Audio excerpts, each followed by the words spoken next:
আসসালামু আলাইকুম বন্ধুরা, আশা করি আপনারা সবাই ভালো আছেন। আজকে আপনাদের জন্য আমি নিয়ে এসেছি 2026 সালে মুক্তি পেতে যাওয়া একদম নতুন মুভিটির নাম হলো লি ক্রোয়েনস দ্য মাম্মি। এই মুভিটি মুক্তি পাবে 17 মার্চ 2026। তাহলে চলুন আর দেরি না করে আমরা মুভিতে চলে যাই। বন্ধুরা, আজকের ভিডিওতে আমি ব্যাখ্যা করতে যাচ্ছি লি ক্রোয়েনস দ্য মাম্মি মুভিটির এক ভয়ঙ্কর এবং রহস্যময় গল্প। এটি শুধু একটি সাধারণ মমির গল্প নয়, বরং একটি পরিবারের ট্র্যাজেডি, রহস্য এবং অন্ধকার অতীতের গল্প। ভিডিওটি শুরু করার আগে আপনাদের সবার প্রতি আমার একান্ত অনুরোধ, যদি আপনি হরর, থ্রিলার, মিস্টেরিয়াস এবং সাইকোলজিক্যাল মুভি লাভার হয়ে থাকেন, তাহলে আমার চ্যানেলটি সাবস্ক্রাইব করে পাশে থাকা বেল আইকনটি চাপতে ভুলবেন না। তাহলে চলুন শুরু করে আজকের গল্প। গল্পটি শুরু হয় একটি বিশাল মরুভূমির দৃশ্য দিয়ে। দিগন্ত জোড়া বালুর পাহাড়, তীব্র গরম বাতাস আর এক অদ্ভুত নীরবতা, যেন এখানে কোনো রহস্য লুকিয়ে আছে। এই মরুভূমিতে কাজ করছিল একজন সাংবাদিক, যার নাম ড্যানিয়েল হার্পার। ড্যানিয়েল একজন অনুসন্ধানী সাংবাদিক। তিনি প্রাচীন সভ্যতা এবং রহস্যময় প্রত্নতাত্ত্বিক আবিষ্কার নিয়ে রিপোর্ট করেন। একদিন তিনি একটি বড় খবরের সন্ধানে তার পরিবার নিয়ে মরুভূমির একটি পুরনো প্রত্নতাত্ত্বিক সাইটে চলে আসেন। তার সাথে ছিল তার স্ত্রী ইমা এবং তাদের ছোট মেয়ে লিলি। লিলি ছিল মাত্র 8 বছরের একটি মেয়ে। সে খুব কৌতূহলী এবং সাহসী। নতুন জায়গা দেখলে তার চোখে আনন্দ ঝিলমিল করে উঠত। মরুভূমির কাছাকাছি একটি ছোট গ্রামে তার পৌঁছালে সেই গ্রামের স্থানীয় এক বৃদ্ধ তাদের সতর্ক করে। বৃদ্ধ লোকটি বলেছিল, এই মরুভূমিতে এমন কিছু আছে যেটা মানুষকে কখনো ফিরিয়ে দেয় না। কিন্তু ড্যানিয়েল এসব কথা কুসংস্কার মনে করে কোনো গুরুত্ব দেয় না, কারণ সে বিশ্বাস করত সত্যি খুঁজে বের করতে হলে ভয়ের কাছে হার মানা যাবে না। এর পরের দৃশ্যে আমরা দেখতে পাই এক রহস্যময় ধ্বংসাবশেষ, একটি পুরনো ধ্বংসপ্রাপ্ত মন্দির। পরের দিন ড্যানিয়েল সেই পুরনো ধ্বংসপ্রাপ্ত মন্দিরের কাছে যায়। এই মন্দিরটি হাজার হাজার বছরের পুরনো। এই পুরনো মন্দিরটির দেয়ালের গায়ে অদ্ভুত চিত্র আঁকা, যেখানে দেখা যায় মানুষের শরীর কাপড়ে মোড়ানো আর তাদের চোখ জ্বলছে এক অদ্ভুত আলোতে। ড্যানিয়েল বুঝতে পারে এগুলো সম্ভবত প্রাচীন মমি নিয়ে তৈরি কোনো কিংবদন্তির গল্প। ঠিক তখনই লিলি দূরে বালুর মধ্যে কিছু চকচকে জিনিস দেখতে পায়। সে কৌতূহলবশত সেই দিকে হাঁটতে শুরু করে। আমরা মুভির এই দৃশ্যে দেখতে পাই লিলি যতই সামনে এগোতে থাকে, মরুভূমির বাতাস ততই অদ্ভুত হয়ে ওঠে। হঠাৎ সে বালুর নিচে একটি পুরনো পাথরের দরজা দেখতে পায়। মনে হচ্ছিল যেন এটি কোনো গোপন সমাধির প্রবেশ পথ। লিলি দরজাটিকে স্পর্শ করতেই হঠাৎ চারদিক থেকে অদ্ভুত শব্দ শুরু হয়। বালু কাঁপতে থাকে আর কয়েক সেকেন্ডের মধ্যেই লিলি হঠাৎ অদৃশ্য হয়ে যায়। কেউ জানতেও পারে না সে কোথায় গেল। ঠিক এর পরের দৃশ্যেই আমরা দেখতে পাই ড্যানিয়েল এবং এমা পাগলের মতো মরুভূমিতে লিলিকে খুঁজতে থাকে। তারা পুলিশকে খবর দেয়। অনেক অনুসন্ধান দল মরুভূমিতে আসে। দিনের পর দিন খোঁজ চলে লিলির, কিন্তু লিলির কোনো চিহ্ন পাওয়া যায় না। মনে হচ্ছিল যেন মরুভূমি লিলিকে গিলে ফেলেছে। এর পরের দৃশ্যে দেখানো হয় ঠিক 8 বছর পরের ঘটনা। দেখতে দেখতে 8টি বছর কেটে যায়। এই সময়ের মধ্যে ড্যানিয়েল এবং এমার জীবন পুরোপুরি বদলে যায়। লিলিকে হারানোর শোকে তাদের পরিবার ভেঙে পড়ে। ড্যানিয়েল সাংবাদিকতা ছেড়ে দেয় এবং সে নিজেকে দোষ দিতে থাকে, কারণ তার মনে হয় তার কারণেই লিলি হারিয়ে গেছে। এরপর হঠাৎ একদিন রাতে পুলিশ তাদের বাড়িতে আসে। পুলিশ তাদের জানায় একটি মেয়েকে মরুভূমির কাছাকাছি পাওয়া গিয়েছে। আর আশ্চর্যের বিষয় হলো, সেই মেয়েটি দেখতে ঠিক লিলির মতো। ড্যানিয়েল এবং এমা অবিশ্বাসের চোখে পুলিশের কথা শোনে এবং তারা দ্রুত হাসপাতালে যায়। ড্যানিয়েল এবং এমা হাসপাতালের বিছানার দিকে এগুতে থাকে। তারা দেখে একটি মেয়ে হাসপাতালের বেডে শুয়ে আছে। যখন তারা ঠিক বেডের সামনে যায়, অবিশ্বাস্য হলেও সত্য, তারা দেখে বেডে থাকা মেয়েটি সত্যিই তাদের সন্তান লিলি। কিন্তু সবচেয়ে ভয়ঙ্কর বিষয় হলো, 8 বছর পরেও লিলির শরীরে একটুও পরিবর্তন হয়নি। সে এখনও 8 বছরের মেয়ের মতোই দেখাচ্ছে, যেন সময় তার উপর কোনো প্রভাব ফেলেনি। ডাক্তাররা অবাক হয়ে যায়। কেউ বুঝতে পারে না এটা কিভাবে সম্ভব। এর পরের দৃশ্যে আমরা দেখতে পাই লিলি প্রথমে কিছুই মনে করতে পারে না। সে শুধু বলে, আমি অন্ধকারে ছিলাম। তার চোখের মাঝে এক অদ্ভুত দৃষ্টি দেখা যায়, আর রাতে সে ঘুমের মধ্যে অদ্ভুত ভাষায় কথা বলে। এক রাতে এমা শুনতে পায় লিলি যেন কারোর সাথে কথা বলছে, কিন্তু তার ঘরে আর কেউ নেই। বন্ধুরা, মুভির এই অংশে যা ঘটে তা দেখার জন্য হয়তো আপনি মোটেও প্রস্তুত নন। এর পরের দৃশ্যে আমরা দেখতে পাই একের পর এক গা হিম করা ভয়ঙ্কর ঘটনা। কিছুদিন পর বাড়িতে শুরু হয় অদ্ভুত সব ঘটনা। হঠাৎ করে লাইট বন্ধ হয়ে যায়, দেয়ালে অদ্ভুত চিহ্ন দেখা যায়, আর মাঝরাতে লিলি ঘরের বাইরে দাঁড়িয়ে মরুভূমির দিকে তাকিয়ে থাকে, যেন কেউ তাকে ডাকছে।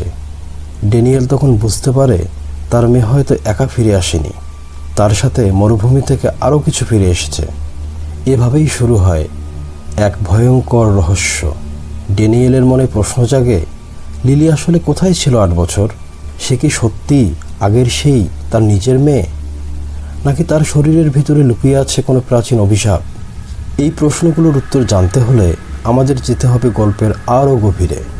ড্যানিয়েল চিন্তা করে লিলির ফিরে আসা যেন সুখের নয়, বরং একটি ভয়ঙ্কর রহস্যের শুরু। বন্ধুরা, এখন চলুন গল্পের পরের অংশে আমরা প্রবেশ করি। এরপর ড্যানিয়েল এবং এমা লক্ষ্য করে মাঝে মাঝে লিলি এমন কিছু শব্দ বলে যেগুলো কোনো পরিচিত ভাষা নয়। একদিন ড্যানিয়েল তার ফোনে লিলির সেই কথাগুলো রেকর্ড করে এবং পরে একজন ভাষাবিদের কাছে শুনিয়ে সে জানতে পারে এই ভাষাগুলো 1000 বছরের পুরনো এক প্রাচীন ভাষা। এরপর ড্যানিয়েল আবার তার পুরনো কাজে ফিরে যায়, শুরু করে অনুসন্ধান। সে মরুভূমির সেই পুরনো প্রত্নতাত্ত্বিক সাইট সম্পর্কে খোঁজ নিতে শুরু করে। পুরনো নথি ঘাঁটতে গিয়ে সে জানতে পারে সেই জায়গাটি একসময় একটি প্রাচীন সমাধিক্ষেত্র ছিল, যেখানে এক ভয়ঙ্কর অভিশপ্ত পুরোহিতকে কবর দেওয়া হয়েছিল। ইতিহাস অনুযায়ী সেই পুরোহিতের মৃত্যুর পরেও তার আত্মা শান্তি পায়নি। তাকে কাপড়ে মুড়ে একটি সমাধির মধ্যে বন্দি করে রাখা হয়েছিল। মানুষ বিশ্বাস করত যদি কেউ সেই সমাধি খুলে ফেলে তবে তার আত্মা আবার ফিরে আসবে। মুভির পরের অংশে দেখা যায় লিলি রহস্যময় ছবি আঁকছে এবং বাড়িতে লিলি কিছু অদ্ভুত কিছু কাজ শুরু করে দিয়েছে। সে বারবার একই ছবি আঁকে। ছবিতে দেখা যায় একটি বিশাল সমাধি, চারদিকে মশাল জ্বলছে, আর মাঝখানে দাঁড়িয়ে আছে কাপড়ে মোড়ানো একটি ভয়ঙ্কর দেহ। এমা ছবিটি দেখে অত্যন্ত ভয় পেয়ে যায়, কারণ লিলি কখনোই সেই জায়গায় যায়নি। তবুও লিলি সেই জায়গাটির প্রতিটি অংশ যেন খুব ভালোভাবে জানে। একদিন রাতে ঘটে এক ভয়ঙ্কর গাহিম করা ঘটনা। রাতে এমা ঘুম থেকে উঠে দেখে লিলি বিছানায় নেই। সে দ্রুত বাড়ির সব ঘর খুঁজতে থাকে। শেষে সে দেখে লিলি বাড়ির পেছনের বাগানে দাঁড়িয়ে আছে, তার চোখ বন্ধ। মনে হচ্ছিল যেন সে ঘুমের মধ্যে হাঁটছে, কিন্তু তার মুখ থেকে অদ্ভুত শব্দ বের হচ্ছিল। আর হঠাৎ করেই চারপাশে ঠান্ডা বাতাস বইতে শুরু করে। বাগানের মাটি যেন নিজে নিজেই কাঁপতে থাকে। ইমা ভয়ে চিৎকার করে ওঠে। ঠিক তখনই লিলি হঠাৎ অজ্ঞান হয়ে পড়ে যায়। এরপর মুভির এই দৃশ্যে আমরা দেখি পরের দিন তারা আবার লিলিকে নিয়ে হাসপাতালে যায়।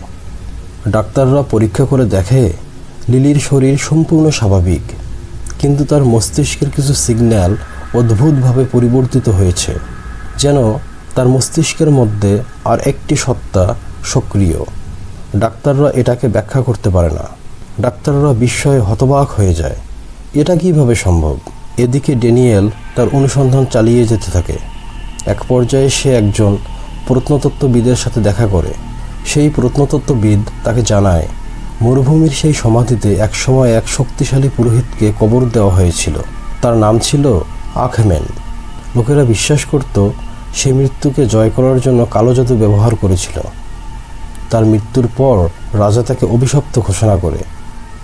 তার শরীরকে মমি বানিয়ে গভীর সমাধিতে আটকে রাখা হয়, কিন্তু তার আত্মা তখনও শান্তি পায়নি। ড্যানিয়েলের মাথায় হঠাৎ একটি ভয়ঙ্কর চিন্তা আসে, যদি লিলি সেই সমাধির ভেতরে পড়ে যায়, আর যদি সেই পুরোহিতের আত্মা তার শরীরকে ব্যবহার করতে শুরু করে। এই চিন্তা তাকে আতঙ্কিত করে তোলে। এর পরের দৃশ্যে দেখানো হয় বাড়িতে অশুভ শক্তির উপস্থিতি। বাড়িতে আরও ভয়ঙ্কর ঘটনা শুরু হয়। দেয়ালে নিজে নিজে অদ্ভুত চিহ্ন দেখা যায়। মাঝরাতে দরজা খুলে যায়, আর বাড়ির ভেতর দিয়ে বালু উড়ে আসে, যেন মরুভূমির বাতাস এখানে ঢুকে পড়েছে। এক রাতে ড্যানিয়েল হঠাৎ লিলির ঘর থেকে শব্দ শুনতে পায়। সে দরজা খুলতেই দেখে লিলি মাটিতে বসে আছে, আর তার চারপাশে বালু দিয়ে তৈরি একটি অদ্ভুত চিহ্ন। হঠাৎ লিলি মাথা তুলে তাকায়, কিন্তু তার চোখ আর আগের মতো নেই। তার চোখে যেন অন্য কারো দৃষ্টি, আর সে খুব গভীর কণ্ঠে বলে, আমি ফিরে এসেছি। ড্যানিয়েল ভয়ে স্থির হয়ে যায়, কারণ সেই কণ্ঠস্বর লিলির নয়। রহস্য আরও গভীর হয়ে ওঠে। ড্যানিয়েল বুঝতে পারে তার মেয়ের শরীর এখন এক ভয়ঙ্কর শক্তির নিয়ন্ত্রণে, আর সেই শক্তি ধীরে ধীরে জেগে উঠছে। কিন্তু প্রশ্ন হলো, এই অভিশাপ থেকে কি লিলিকে বাঁচানো সম্ভব, নাকি সেই প্রাচীন মমির আত্মা পুরোপুরি তার শরীর দখল করে নেবে? এই প্রশ্নের উত্তর লুকিয়ে আছে মরুভূমির সেই অভিশপ্ত সমাধির মধ্যে। বন্ধুরা, এখন চলুন গল্পের শেষ এবং সবচেয়ে ভয়ঙ্কর অংশে আমরা প্রবেশ করি। লিলির ভয়ঙ্কর আচরণ দেখার পর ড্যানিয়েল নিশ্চিত হয়ে যায় এই রহস্যের উত্তর খুঁজতে হলে তাকে আবার সেই মরুভূমিতেই ফিরে যেতে হবে। সে তার স্ত্রী এমাকে সব কিছু জানায়। প্রথমে এমা বিশ্বাস করতে চায় না, কিন্তু বাড়ির ভেতরে ঘটে যাওয়া অদ্ভুত ঘটনাগুলো তাকে বাধ্য করে সত্যিটা মেনে নিতে। শেষ পর্যন্ত তারা সিদ্ধান্ত নেয় লিলিকে নিয়ে আবার সেই পুরনো সমাধিক্ষেত্রে ফিরে যাবে, কারণ তারা মনে করে অভিশাপের শুরু যেখান থেকে হয়েছে শেষও সেখানেই করতে হবে। মুভির এই অংশে আমরা দেখতে পাই রাতের অন্ধকারে ড্যানিয়েল এবং এমা মরুভূমির দিকে যাত্রা শুরু করে। চারদিকে শুধু বালু আর ঝড়ের শব্দ। মনে হচ্ছিল যেন পুরো মরুভূমি তাদের উপস্থিতি অনুভব করছে। অবশেষে তারা সেই পুরনো ধ্বংসপ্রাপ্ত মন্দিরের কাছে পৌঁছে যায়। এই জায়গাটিই ছিল লিলির হারিয়ে যাওয়ার স্থান। মন্দিরের ভিতরে ঢুকে তারা একটি গোপন পথ খুঁজে পায়। পথটি নিচের দিকে নেমে গেছে, একটি অন্ধকার সমাধির দিকে। দেয়ালের চারদিকে অদ্ভুত হাইরোগ্লিফিক চিহ্ন আঁকা। এই চিহ্নগুলোতে একটি গল্প বলা হয়েছে, এক অভিশপ্ত পুরোহিতের গল্প, যে মৃত্যুর পরেও জীবিত থাকতে চেয়েছিল। দেয়ালের লেখাগুলো পড়ে ড্যানিয়েল বুঝতে পারে এই গল্প অভিশপ্ত পুরোহিত আখমেনের গল্প। সে কালো জাদুর মাধ্যমে নিজের আত্মাকে অমর করতে চেয়েছিল, কিন্তু রাজা তার পরিকল্পনা জানতে পেরে তাকে হত্যা করে। তারপর তার দেহকে কাপড়ে মুড়ে একটি মমিতে পরিণত করে গভীর সমাধিতে বন্দি করে রাখা হয়। কিন্তু মৃত্যুর আগে আখমেন একটি অভিশাপ দিয়ে যায়। সে বলেছিল, একদিন আমি আবার ফিরে আসব অন্য একটি শরীরের মাধ্যমে। আর এখন পরিষ্কার হয়ে যায় পুরোহিত আখমেন ফিরে এসেছে লিলির শরীরের মাধ্যমে। এরপর আমরা দেখতে পাই সমাধির গভীরে পৌঁছানোর পর হঠাৎ লিলির আচরণ বদলে যায়। সে হঠাৎ দাঁড়িয়ে যায়, তার চোখ অদ্ভুতভাবে জ্বলতে থাকে, তার কণ্ঠস্বর গভীর হয়ে যায়। সে বলে, এতদিন পরে আমি আবার আমার ঘরে ফিরে এসেছি। ড্যানিয়েল বুঝতে পারে এই মুহূর্তে লিলির শরীর পুরোপুরি আখমেনের নিয়ন্ত্রণে। হঠাৎ সমাধির ভেতরের মাটি কাঁপতে শুরু করে। ধীরে ধীরে একটি বিশাল পাথরের কফিন খুলে যায়। ভেতরে রয়েছে হাজার বছরের পুরনো একটি মমি। মনে হচ্ছিল যেন সে আবার জেগে উঠেছে। চারদিকে বালু ঘুরতে শুরু করে, ঝড়ের মতো বাতাস বইতে থাকে। সমাধির ভেতর এক ভয়ঙ্কর শক্তি জেগে ওঠে, কিন্তু ড্যানিয়েল হাল ছাড়ে না। সে দেয়ালের লেখাগুলো মনে করার চেষ্টা করে। সেখানে একটি উপায়ের কথা লেখা ছিল, যদি মমির শরীর সম্পূর্ণ ধ্বংস করে দেওয়া যায় তাহলে তার আত্মাও মুক্তি পাবে। কিন্তু সমস্যা হলো মমির আত্মা তখনও লিলির শরীরের সাথে যুক্ত। যদি মমি ধ্বংস করা হয় তাহলে লিলিও মারা যেতে পারে। ড্যানিয়েল ভয়ঙ্কর এক সিদ্ধান্তের সামনে পড়ে যায়। ঠিক তখনই এমা এগিয়ে আসে। সে লিলিকে জড়িয়ে ধরে কাঁদতে থাকে। এমা বারবার বলে, লিলি, তুমি ফিরে আসো, আমরা তোমাকে অনেক ভালোবাসি। কিছুক্ষণের জন্য লিলির চোখে আবার মানবিকতা ফিরে আসে। মনে হয় যেন লিলি ভেতর থেকে লড়াই করছে। এই সুযোগে ড্যানিয়েল মমির কফিনের দিকে এগিয়ে যায়। সে আগুন জ্বালিয়ে মমির শরীর পুড়িয়ে দেওয়ার চেষ্টা করে। মমির শরীর আগুনে জ্বলতে শুরু করলে সমাধি কাঁপতে থাকে। লিলি ভয়ঙ্করভাবে চিৎকার করতে থাকে। মনে হচ্ছিল যেন দুই আত্মা একই শরীরের মধ্যে যুদ্ধ করছে। শেষ পর্যন্ত মমির শরীর সম্পূর্ণ পুড়ে যায়। এক ভয়ঙ্কর বিস্ফোরণের মতো শব্দ হয়। সমাধির ভেতরের বাতাস হঠাৎ থেমে যায়। সব কিছু আবার শান্ত হয়ে যায়। লিলি অজ্ঞান হয়ে মাটিতে পড়ে যায়। বন্ধুরা, আমরা এখন মুভির শেষ দৃশ্যে চলে এসেছি। কিছুক্ষণ পরে লিলি ধীরে ধীরে চোখ খোলে। এবার তার চোখ স্বাভাবিক। সে তার মা বাবাকে দেখে। মনে হচ্ছিল যেন সে সত্যিই ফিরে এসেছে। ড্যানিয়েল এবং এমা তাকে জড়িয়ে ধরে কাঁদতে থাকে। তারা মনে করে অভিশাপ শেষ হয়ে গিয়েছে, কিন্তু না, রহস্য এখনও শেষ হয়নি। কয়েকদিন পরে তারা বাড়িতে ফিরে আসে। সব কিছু আবার স্বাভাবিক হয়ে যায়। কিন্তু মুভির একেবারে শেষ দৃশ্যে আমরা একটি ভয়ঙ্কর ইঙ্গিত দেখি। মরুভূমির সেই সমাধির ধ্বংসাবশেষের মধ্যে বালুর নিচে একটি অদ্ভুত চিহ্ন আবার জ্বলতে শুরু করে। মনে হচ্ছিল আখমেনের অভিশাপ পুরোপুরি শেষ হয়নি এবং হয়তো সে একদিন আবার ফিরে আসবে। এই মুভিটির শেষ আমাদের একটি গুরুত্বপূর্ণ বার্তা দেয়। কিছু প্রাচীন রহস্য এবং অভিশাপ কখনো পুরোপুরি শেষ হয় না, আর মানুষের কৌতূহল অনেক সময় এমন দরজা খুলে দেয় যেগুলো কখনো খোলা উচিত নয়। বন্ধুরা, এই ছিল লি ক্রোয়েইনস দ্য মাম্মি মুভির পুরো গল্প। আপনাদের যদি এই ভিডিওটি ভালো লাগে তাহলে আমার ভিডিওটিতে একটি লাইক দিন এবং কমেন্ট করে জানান আপনার মতামত। আর হ্যাঁ, আমার চ্যানেলটি সাবস্ক্রাইব করতে ভুলবেন না, কারণ এই চ্যানেলে আমি নিয়মিত নিয়ে আসি হরর, থ্রিলার, সাইকোলজিক্যাল এবং মিস্ট্রি মুভির বাংলা এক্সপ্লেইন। তো বন্ধুরা, আজকে এই পর্যন্তই। দেখা হবে পরের মুভিতে। আপনারা সবাই ভালো থাকবেন। আল্লাহ হাফেজ।